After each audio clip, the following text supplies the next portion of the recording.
Shop Zippo sưu tầm. Xin chào cả nhà. Hôm nay cuối tuần, xin chúc cả nhà có một tuần mới may mắn, thuận lợi và bình an nha. Hôm nay em xin giới thiệu đến cả nhà mình một cặp Zippo sọc dưa 7X. Một mẫu Zippo rất là hiếm, rất là đẹp cho anh em sưu tầm nha. Anh em thì ship code toàn quốc, bảo hành trọng đại cho anh em yên tâm sử dụng. Bảo hành anh em tất cả các sản phẩm đều zin từ nhà sản xuất tới tay anh em nha. Hôm nay em giới thiệu cho anh em một cặp Zippo rất là hiếm. Cặp Zippo, một cây là Zippo Mỹ, cặp sọc dưa một cây là Zippo Mỹ, cây này Zippo Mỹ, và một cây là sản xuất tại nhà máy Canada. Zippo thì anh em sưu tầm anh em biết rồi, cái dòng Canada thì nó chỉ sản xuất từ năm 1949 cho tới 2002, cũng do chính Zippo sản xuất, nhưng mà nhà máy được đặt tại Canada, và cái box zin của nó sẽ khuyết hai điểm hai bên. Đặc trưng của box zin Canada đây, bóc này nguyên vẹn, tất cả các góc chưa có dấu hiệu rách nha, còn cứng ngắt luôn nè, mới cứng. Em giới thiệu cây Canada trước nha.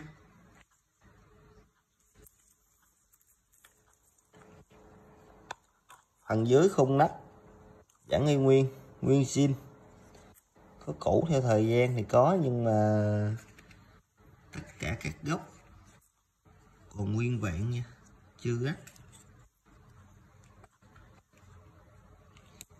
Đây, một cây Zippo Canada,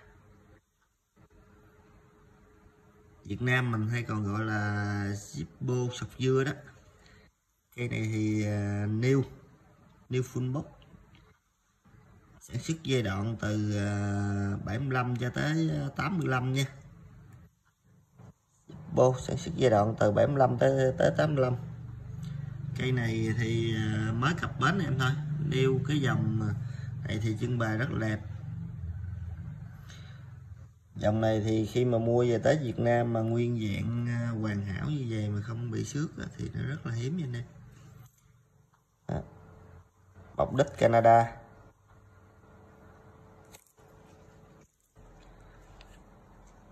Con này mới cập bến, em chưa có mở guộc ra để xem kỹ cái năm đó nữa. Dòng Canada thì nó chơi nó khó hơn cái dòng Mỹ.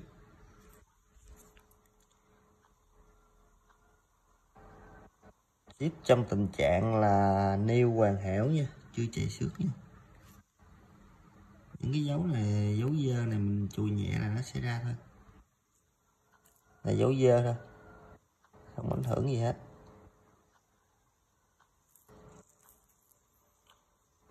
Con này em mới khui ngày hôm qua, hôm nay em mới có thời gian quay clip cho anh em. Zippo Canada 7X sọc dưa new.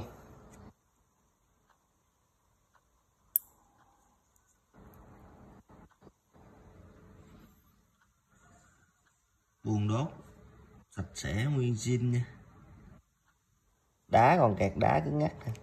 Phần đen đen ở trong này là không phải ấy đâu, mà do bụi đá lâu năm nó phân hủy nha anh em.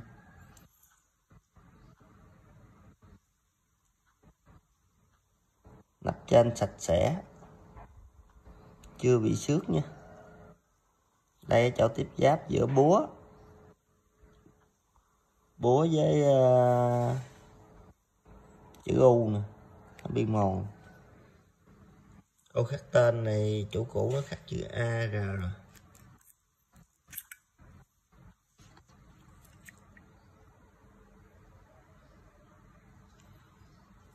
Phần trong vách nắp thì nó sạch sẽ nguyên zin nha, chuẩn hàng nêu nha.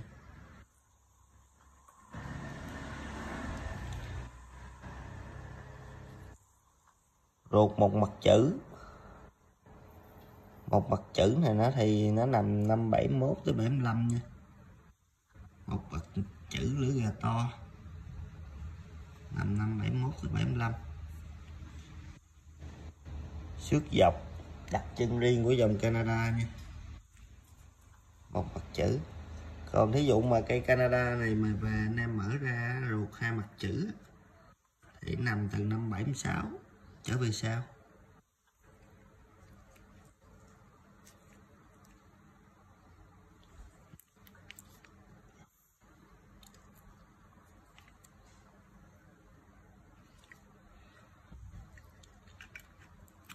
Cây này thì em giao lưu với cả nhà là 6.000k nha, 6.000k, 6 triệu đồng.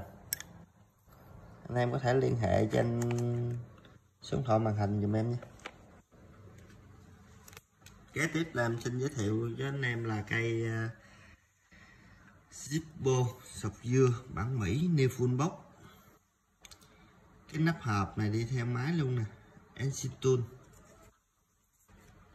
Nắp hộp vẫn như cây kia, sạch sẽ cứng, chưa bị rách.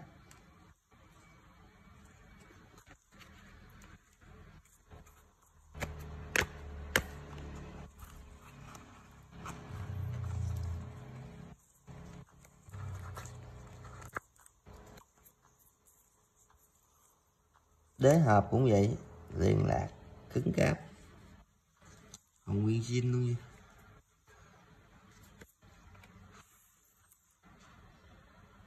Nắp hộp và đế hộp còn rất đẹp, chưa bị rách nha. Thường thì những cái hộp mà đem về đây mà nó còn nguyên vẹn như vậy qua mấy chục năm thì nó rất là hiếm nha.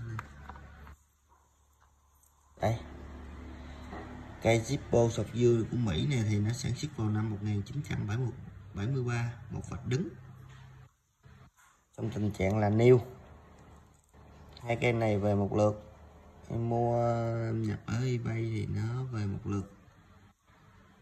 Cây này ô xăm tên chưa có bị khắc. Cây này nó rất là đẹp, hoàng Mỹ, nhưng mà nó xấu hơn cây kia xíu là nó có bị chày ở đây tí xíu nè, chày xước nhẹ.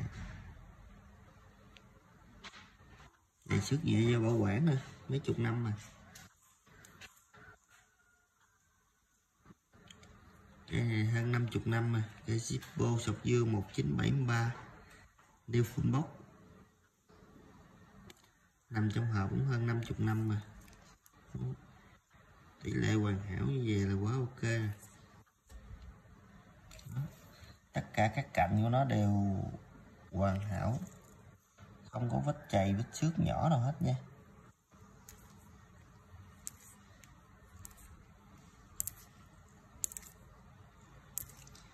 Chỉ có mặt trước của nó là có cái vết xước, xước ngang, xước lông mèo đây nè. Anh em nhìn kỹ lắm mới thấy nè.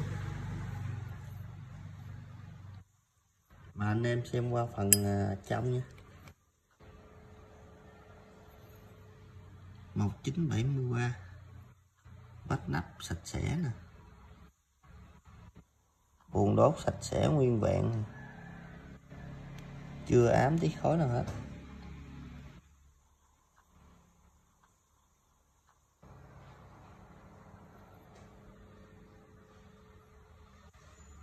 Đá để lâu năm nó lên tan.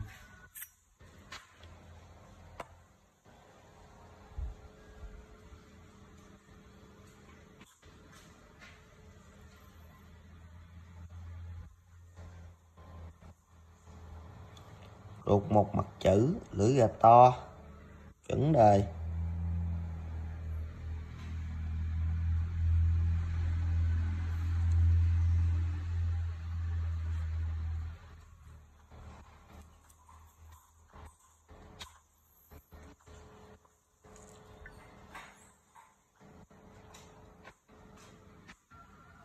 Chỗ tiếp giáp mà nó mòn rất là ít nè.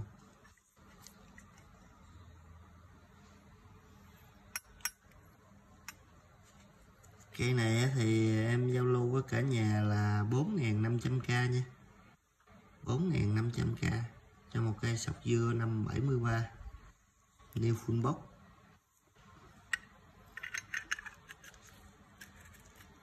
Dòng này thì một số anh em sưu tầm rất là thích sưu tầm dòng này. cảm ơn cả nhà đã xem video nha. Cả nhà cho em xin một like, một subscribe để xem được nhiều Zippo hiếm sưu tầm hơn à. Chúc cả nhà may mắn thuận lợi và bình an nha. Xin cảm ơn.